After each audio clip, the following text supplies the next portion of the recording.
Welcome, you are watching tri city news today channel और सभी दर्शकों को प्यार भरा नमस्कार। चंडीगढ़ विश्व थैलेसीमिया दिवस के अवसर पर लिवासा अस्पताल मोहाली ने एक प्रेस कॉन्फ्रेंस का आयोजन किया, जिसका विषय था थैलेसीमिया में हालिया प्रगति और भविष्य की संभावनाएं।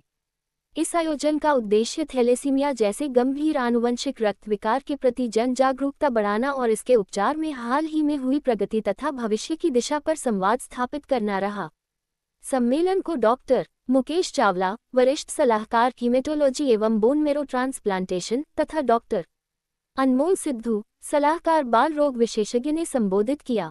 विशेषज्ञों ने समय पर निदान, समग्र उपचार तथा सामाजिक जागरूकता के महत्व को रेखांकित करते हुए बताया कि कैसे इन प्रयासों से थैलेसीमिया के प्रभाव को कम किया जा सकता है।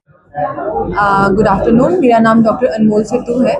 मैं consultant paediatrician and neonatologist at Livasa hospital Mohali. Good afternoon. I am Dr. Mukesh Chawla. I am consultant hematologist and bone marrow transplant physician at Livaasa Hospital, Mohali. जो आज प्रेस वार्ता रखी है किस आज जैसे हम बात कर रहे हैं, आज वर्ल्ड थैलेसीमिया डे है जो हर साल मनाया जाता है। तो आज हम थैलेसीमिया के ऊपर बात कर रहे हैं।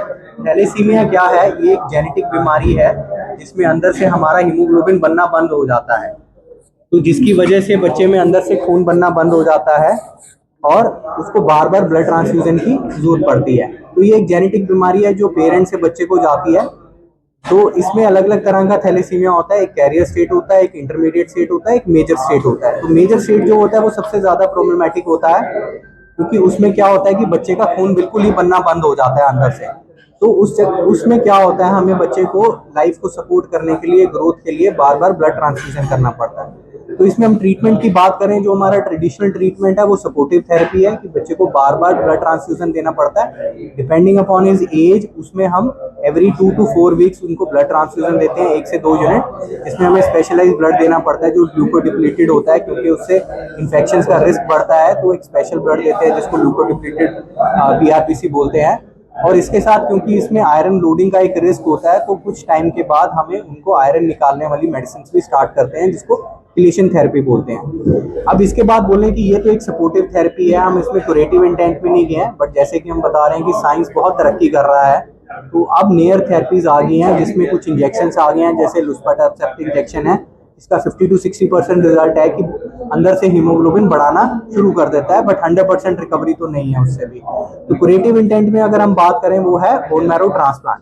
तो बोन मैरो ट्रांसप्लांट एक लेटेस्ट थेरेपी है जिसमें हम एक डोनर से उनके स्टेम सेल्स कलेक्ट करते हैं, चाहे बोन मैरो या ब्लड से, और पेशेंट को कीमो लगा के, ताकि उनकी बोन मैरो खत्म कर दी जाए, पेशेंट को वो सेल वापस चढ़ा दिए जाते हैं। ये एक ब्लड ट्रांसफ्यूजन की तरह प्रोसीजर होता है जिसमें 3 से 4 हफ्ते लगते हैं और पेशेंट को हॉस्पिटल में रखना पड़ता है।